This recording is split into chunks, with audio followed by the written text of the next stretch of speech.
কমিশনে বৈঠকের আগে কেন্দ্রের সঙ্গে চরমে সংঘাত। বঙ্গভবনে এসআইআরে ক্ষতিগ্রস্ত পরিবারের সদস্যরা আছেন। বঙ্গভবন ঘিরে রেখেছে দিল্লি পুলিশ। পুলিশের কেন অতি সক্রিয়তা? এসআইআর এর কারণে মৃতদের পরিবারের সদস্যদের হুমকি। ঘরে ঘরে ঢুকে হুমকি দেওয়া হচ্ছে। দিল্লি পুলিশ এগুলো করছে না। দিল্লি পুলিশকে যিনি নিয়ন্ত্রণ করেন তিনি করাচ্ছেন। নাম না করে অমিত শাহকে তোপ মমতার। বিস্ফোরণের ঘটনা ঘটলে কোথায় থাকে দিল্লি পুলিশ? বাংলার সাধারণ মানুষকে হয়রানি করার চেষ্টা। তোপ বাংলার মুখ্যমন্ত্রী মমতা বন্দ্যোপাধ্যায়। আপনারা অনেক কিছু হারিয়েছেন, চিন্তা করবেন না, খারাপ লাগছে দেখে। আমি ইলেকশন কমিশনে চিন্তা করবেন, এটা আমাদের জায়গা, এটা দিল্লির জায়গা নয়। পুলিশকে আমি যা বলার বলে এসেছি। এখানে ওরা ভেতরে ঢুকতে পারে না, আর ঢুকলেও কিছু করতে পারবে না। আমি আছি, অভিষেক আছে। কোনো অসুবিধা হচ্ছে না তো?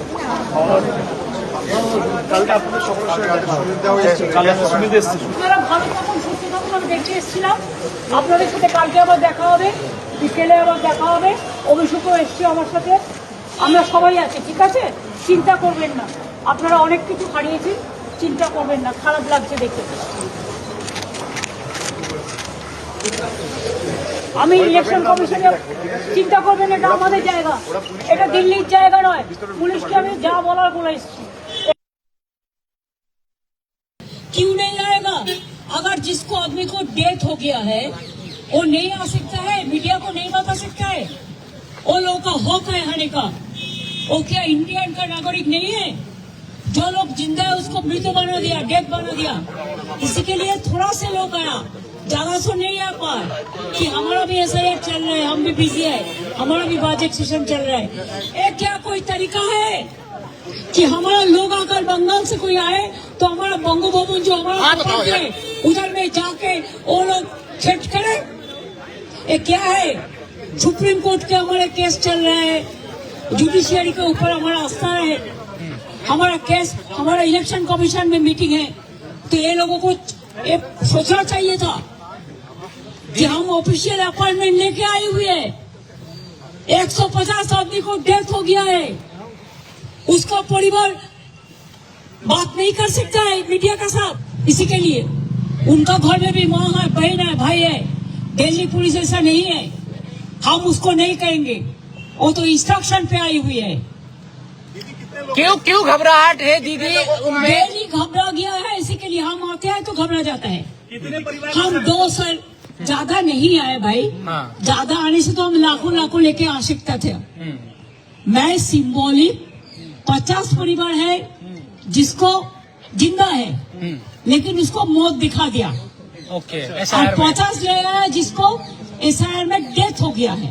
तो ये दीदी चुनाव आयोग में भी लेके जाएंगे आप इनको? चुनाव आयोग में तो सब नहीं जाएगा, कल प्रेस को मीट करेगा। कल प्रेस को मीडिया है, मीडिया का साथ वो लोग मीट करेंगे, उसको दिखाने के लिए हम ले आया कि आप देखो। अब आप सोचो, ये लोगों को जाग जाके ढूंढकर उसको सताना, उसको टर्चर करना, उसको एट्रोसिटीज करना, ये क्या तरीका है? दिल्ली पुलिस किसी को नहीं दे सकता है। दिल्ली तो एक जमींदार का जमींदारी चल रहा है, दिल्ली में जमींदारी चल रहा है, गरीब लोगों को लिए कोई जगह नहीं। রয়েছেন প্রতিনিধি রণজয় মুখোপাধ্যায়।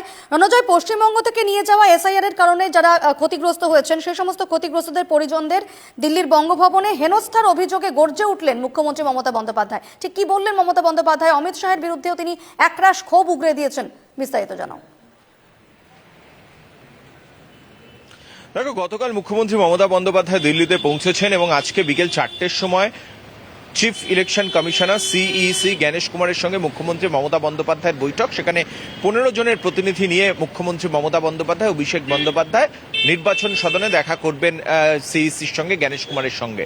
এবং সেই জায়গা থেকে বাংলা থেকে যারা এসআইআর এ উদ্বেগের কারণে, টেনশনের কারণে মারা গিয়েছেন, আত্মঘাতী হয়েছেন, এরকম পরিবারের বেশ কিছু মানুষজন তারা ইতিমধ্যেই দিল্লি পৌঁছেছে এবং তারা বঙ্গভবনে রয়েছেন। এবং আরও একটা বিষয়, যাদের ভোটার তালিকায় যে কমিশন লিস্ট বার করেছে সেই তালিকায় যাদের মৃত দেখানো হয়েছে অথচ তারা জীবিত রয়েছেন, সেরকমও 50 জন মানুষকে বঙ্গভবনে নিয়ে যাওয়া হয়েছে। অর্থাৎ প্রায় 50 এবং এদিকের 50 এবং ওদিকে যারা যারা প্রাণ হারিয়েছেন তাদের পরিবারের আরো 50 জন, 100 জনের মতো ফ্যামিলির পরিবারের মানুষজন তারা বঙ্গভবনে রয়েছেন। মমতা বন্দ্যোপাধ্যায়ের কাছে খবর আসে যে দিল্লি পুলিশের তরফ থেকে সার্চ করা হচ্ছে, ঘরে ঘরে সার্চ করা হচ্ছে বঙ্গভবনে, এবং রীতিমতভাবে হেনস্থা করা হচ্ছে যারা বাংলা থেকে এসেছেন, পশ্চিমবঙ্গ থেকে সেখানে এসেছেন। এবং এই খবর পাওয়া মাত্র তৎক্ষণাৎ মমতা বন্দ্যোপাধ্যায় রাতের পোশাকেই তিনি অভিষেক বন্দ্যোপাধ্যায়কে সঙ্গে করে চলে আসেন বঙ্গভবনে, এবং বঙ্গভবনে আসা মাত্র তিনি দেখেন যে বিরাটভাবে সেখানে দিল্লি পুলিশের তরফে ব্যারিকেড করে দেওয়া হয়েছে। মমতা বন্দ্যোপাধ্যায় তিনি ঢুকতে পারছেন না, এবং তখনই ভীষণভাবে ক্ষুব্ধ হয়েছেন বাংলার মুখ্যমন্ত্রী মমতা বন্দ্যোপাধ্যায়, এবং তিনি সম্পূর্ণ তাকে যে এভাবে আটকে রাখা হয়েছে, যেখানে বাংলার মানুষরা রয়েছে এবং বাংলার মানুষরা বঙ্গভবনে থাকবার তাদের অধিকার রয়েছে, এবং নির্ধারিতভাবে বিকেলবেলা 4টের সময় তাদের যে অ্যাপয়েন্টমেন্ট রয়েছে, এবং সেই জায়গায় এই পরিবারের বেশ কিছু মানুষকে নিয়েও মমতা বন্দ্যোপাধ্যায় দেখা করবেন, এবং তাদেরকে এভাবে হেনস্থা করা হচ্ছে, ঘরে ঘরে ঢুকে সার্চ করা হচ্ছে। এবং যখন তৃণমূল নেত্রী মমতা বন্দ্যোপাধ্যায় তাদের সঙ্গে দেখা করতে বঙ্গভবনে যাচ্ছেন, সেই সময় বিরাটভাবে ব্যারিকেড করে আটকে রাখা হয়েছে, অর্থাৎ মমতা বন্দ্যোপাধ্যায় তিনি তাদের সঙ্গে যাতে দেখা করতে না পারেন। এবার এই জায়গাতেই কিন্তু ভীষণভাবে ক্ষোভে ফেটে পড়েন মমতা বন্দ্যোপাধ্যায়। ব্যারিকেডের সামনেই মমতা বন্দ্যোপাধ্যায় তিনি দাঁড়িয়ে পড়েন, অভিষেক বন্দ্যোপাধ্যায়ের সঙ্গে রয়েছেন, এবং সেই সময় যেভাবে পুলিশ আটকাচ্ছে মুখ্যমন্ত্রীকে, তার কড়া নিন্দা করেছেন মুখ্যমন্ত্রী মমতা বন্দ্যোপাধ্যায়। পুলিশকে দোষারোপ করলেও এর পেছনে যে বড় মাথা রয়েছে সরাসরিভাবে অভিযোগ করেছেন মুখ্যমন্ত্রী মমতা বন্দ্যোপাধ্যায় স্বরাষ্ট্রমন্ত্রী অমিত শাহের দিকে। এমনকি তারা যখন বাংলায় আসেন তাদের জন্য লাল কার্পেট বেছানো থাকে, এবং যখন বাংলা থেকে তারা বঙ্গভবনে যাচ্ছেন সেই সময় তাদের জন্য কালো কার্পেট। এভাবেই কিন্তু প্রশ্ন তুলেছেন মমতা বন্দ্যোপাধ্যায়। এবং যারা বঙ্গভবনে রয়েছেন, এই যে পরিবারের যারা মারা গিয়েছেন এসআইআর এ উদ্বেগের কারণে, টেনশনের কারণে, এই ধরনের বেশ কিছু পরিবার রয়েছেন, এবং সেই সঙ্গে যাদের মৃত ভোটার বলে চিহ্নিত করেছে কমিশন অথচ তারা জীবিত রয়েছেন, তারাও বেশ কয়েকজন রয়েছেন। তাদের কাছে মমতা বন্দ্যোপাধ্যায় তিনি বার্তা দিয়েছেন, চিন্তা করবেন না, আমি রয়েছি, এবং যেভাবে হেনস্থা হয়েছে তার খবর শুনেছি, তাদের খোঁজ খবর করেছেন মমতা বন্দ্যোপাধ্যায়, খাওয়া দাওয়া ঠিকঠাক করেছেন কিনা অভিষেক বন্দ্যোপাধ্যায় খোঁজ খবর নিয়েছেন, এবং তাদেরকে আশ্বস্ত করেছেন, প্রতিশ্রুতি দিয়েছেন, আমি রয়েছি, এবং এটা হচ্ছে বাংলার জায়গা বঙ্গভবন, এখানে কিন্তু কারোর অধিকার নেই আপনাদেরকে এই জায়গায় হেনস্থা করবে বা আটকাবে বা অন্য কোন রকম ভাবে হ্যারাসমেন্ট করবে।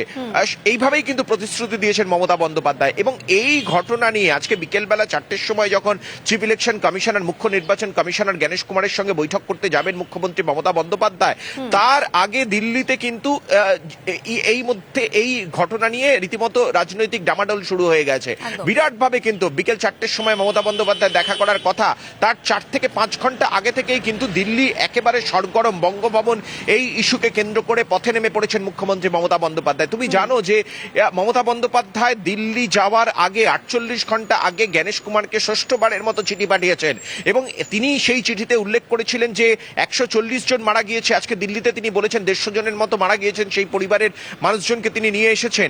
এমনকি যেভাবে 8100 জন ইআরও নিয়োগ করা হয়েছে সেটা নির্বাচন কমিশনের কোনো আইনের মধ্যে পড়ে না, এবং কোথাও কোনো রাজ্যে এরকম ভাবে ইআরও নিয়োগ করা হয়নি, এরকমভাবে মাইক্রো অবজারভার নিয়োগ করা হয়নি।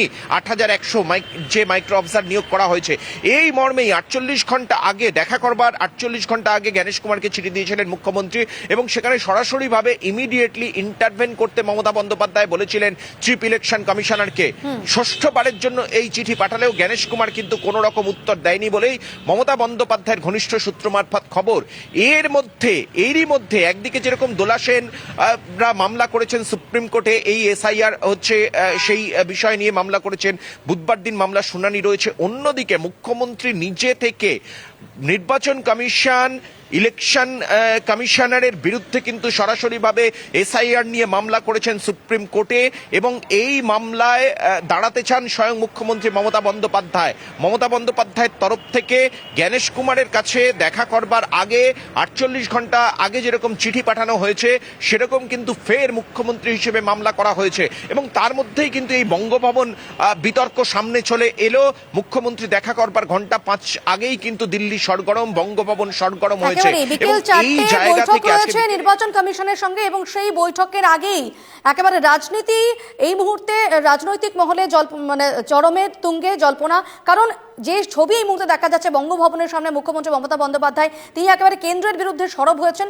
কেন্দ্রের সঙ্গে আবারও রাজ্যের সংঘাত কিন্তু চরমে। বঙ্গভবনে এসআইআরে ক্ষতিগ্রস্ত পরিবারের সদস্যদের আশ্বাস দিয়েছেন মুখ্যমন্ত্রী যে তিনি তাদের পাশে আছেন এবং আজ বিকেল 4টে নির্বাচন কমিশনের সঙ্গে যে বৈঠক রয়েছে মুখ্যমন্ত্রী মমতা বন্দ্যোপাধ্যায়ের, সেই বৈঠকেও কিন্তু বঙ্গভবনে ক্ষতিগ্রস্তরা যারা রয়েছেন এসআইআরে ক্ষতিগ্রস্ত পরিবার তারাও তার সঙ্গে যাচ্ছেন। অতএব এই বৈঠকের দিকে কিন্তু তাকিয়ে রয়েছে রাজনৈতিক মহল। তোমাকে আপাতত ধন্যবাদ রণজয়।